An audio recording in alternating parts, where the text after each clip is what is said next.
السلام علیکم ورحمۃ اللہ وبرکاتہ۔ دوستو، میں نفیس اکبر قاسمی۔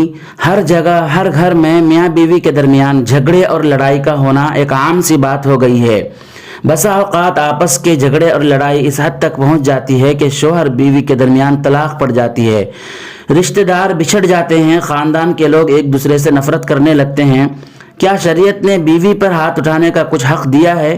کیا ہم اپنی بیوی کو مار سکتے ہیں؟ کیا کہتا ہے اسلام؟ اس سلسلے میں مفتیان کرام کی کیا رائے ہے؟ چنانچہ کسی نے دارالعلوم دیوبند سے سوال پوچھا ہے۔ سوال: بیوی کو مارنے کا حق ہے یا نہیں؟ کیا کسی صحابی نے اپنی بیوی کو کسی بات پر مارا تھا؟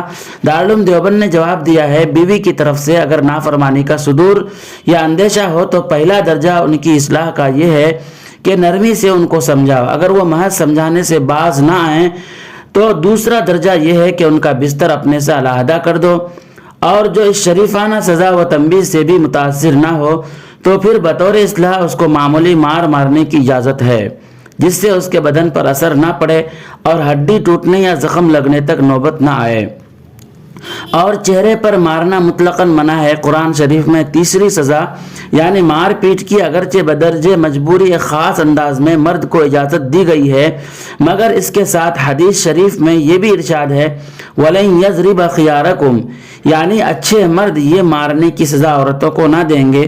چنانچہ انبیاء علیہم السلام سے کہیں ایسا منقول نہیں ہے۔ قرآن شریف کی آیت واللاتی تخافون نشوزہن فعظوہن کے شان نزول میں ایک واقعہ نقل کیا ہے کہ زید بن ظہیر رضی اللہ تعالیٰ عنہ نے اپنی لڑکی حبیبہ رضی اللہ تعالیٰ عنہ کا نکاح حضرت سعد بن ربیع رضی اللہ تعالیٰ عنہ سے کر دیا تھا۔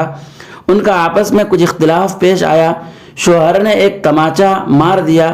حبیبہ رضی اللہ تعالیٰ عنہ نے اپنے والد سے شکایت کی، والد ان کو لے کر حضرت صلی اللہ علیہ وسلم کی خدمت میں حاضر ہوئے۔ آپ صلی اللہ علیہ وسلم نے حکم دیا کہ حبیبہ کو حق حاصل ہے کہ جس زور سے سعد بن ربیع نے ان کے تماچا مارا ہے وہ بھی اتنی زور سے ان کے تماچا ماریں۔ یہ دونوں حکم نبوی سن کر چلے کہ اس کے مطابق سعد بن ربیع رضی اللہ تعالیٰ عنہ سے اپنا انتقام لیں۔ اسی وقت آیت مذکورہ نازل ہو گئی جس میں آخری درجے میں مرد کے لیے عورت کی مار پیٹ کو بھی جائز قرار دے دیا ہے اور اس پر مرد سے قصاص یا انتقام لینے کی اجازت نہیں دی۔ آیت نازل ہونے پر حضرت صلی اللہ علیہ وسلم نے ان دونوں کو بلوا کر حق تعالیٰ کو حکم سنا دیا اور انتقام لینے کا پہلا حکم منسوخ فرما دیا۔ واللہ تعالی عالم۔ دارالفتاء دارالعلوم دیوبند۔ دوستو، ویڈیو کے سلسلے میں آپ کی کیا رائے ہے ہمیں کمنٹ کر کے ضرور بتلائیں۔ اگر آپ ہمارا چینل پہلی بار دیکھ رہے ہیں تو چینل کو ضرور سبسکرائب کریں۔ پھر ملتے ہیں کسی نئی ویڈیو کے ساتھ۔ السلام علیکم ورحمۃ اللہ وبرکاتہ۔